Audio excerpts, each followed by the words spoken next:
এটা হচ্ছে আমার পরিচয় দিয়ে, আমাকে অনেকেই চেনেন অথবা চেনেন না। চেনে না। আমি মোহাম্মদ জাকির নায়েক, আমার বাসা আপনার পার্শ্ববর্তী এলাকায় চকনন্দপুর গ্রাম।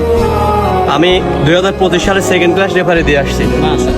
আমি থার্ড ক্লাস রেফারি ছিলাম, এবার পদোন্নতি দিয়ে সেকেন্ড ক্লাস দিয়ে আসছি।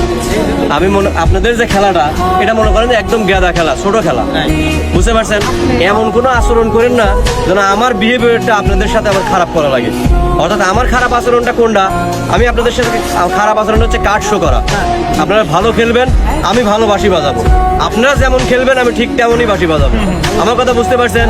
এখন আপনারা যদি মাঠে আমার সাথে তর্ক করেন, হ্যাঁ এটা ফাউল হয় নাই, আপনি কেন বাকি ধরলেন? আমি ফাউল দেখছি বিদায় ধরা হয়েছে। ফাউল আমি যতক্ষণ বাকি না দেই, খেলার মধ্যে অ্যাডভান্টেজ নামের একটা শব্দ আছে, মাথায় রাখেন। আপনার ফাউল হয়েছে ঠিক আছে, আপনার প্লেয়ার বল অ্যাটাকিং এ আছে, কমত অবস্থায় যদি গোল করার সম্ভাবনা থাকে, ওই ফাউল আমরা ধরি না। মাথায় কমন সেন্স নেই, খেলা লাগবে। বুঝতে পারছেন আমার কথা?